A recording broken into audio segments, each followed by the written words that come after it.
Product Manager for ASUS. Today, I'm here to bring you all some very exciting news. The one that we've all been waiting for, at least I have. The brand new Ampere architecture GPU from Nvidia is finally here, promising far more performance than the previous generation. These new GPUs operate within completely new thermal and power envelopes. So, we've redesigned our ROG Strix cards from the ground up to unleash their full potential. The changes starts with the aesthetics. Well, the new Strix is a 2.9 slot card.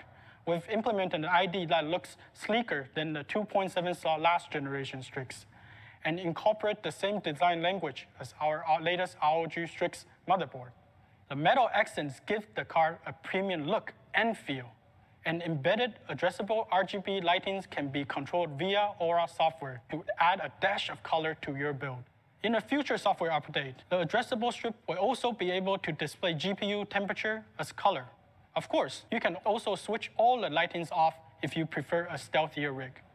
Underneath, the thermal solution has been redesigned to deal with the thermal footprint of Nvidia's new GPUs. First, let's take a look at the heatsink. Most of the card's 2.9 slot footprint is accounted for by a larger heatsink that provides 31% more surface area than the last generation design. All of the fins connected via heat pipes to a max contact heat spreader. The max contact heat spreader is machined to be flat and polished so it's smoother at the microscopic level, ensuring flusher contact with the die. And because surface flatness varies from die to die, we've also utilized a custom mounting bracket to ensure good heat spreader to die contact on every card. With more fins and surface area to deal with, we also had to optimize fan performance. Similar to the last generation, there are 3 ActualTech fans which utilize a barrier ring to increase static pressure. But for this bigger heatsink, we've made some subtle changes to optimize airflow and dispersion. The 2 fans on the flanks now features a narrower barrier ring. In contrast, the central fan now has a wider barrier ring and 13 blades.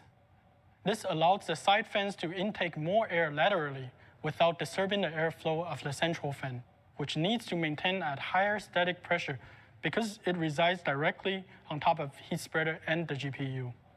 These subtle changes allowed the latest ActualTech fans to deliver more airflow while producing lower noise level than the previous generation. The one last component of the thermal solution is the backplate. As you know, circulating coolers require fresh airflow to deliver optimal performance.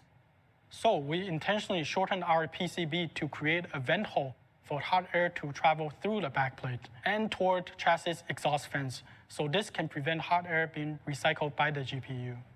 As a result of increased power demands, users may need to reevaluate the power rating of their PSUs. And even if they have high power PSU, if it has been run hard for a number of years, its voltage regulation may no longer be adequate to cope with the fast load changes. In such instances, the systems may crash when under load, leaving users puzzled. And in order to aid troubleshooting, we've developed an onboard circuit that monitors the PSU rail voltage, and it's fast enough to catch any transient that results in the rail voltage dropping too low. If that happens, LEDs will light up, so you're well aware that your PSU wasn't able to keep up with the current demands of the GPU. Hey, it's a simple feature, but one that will prevent a lot of head scratching if random crashes are experienced.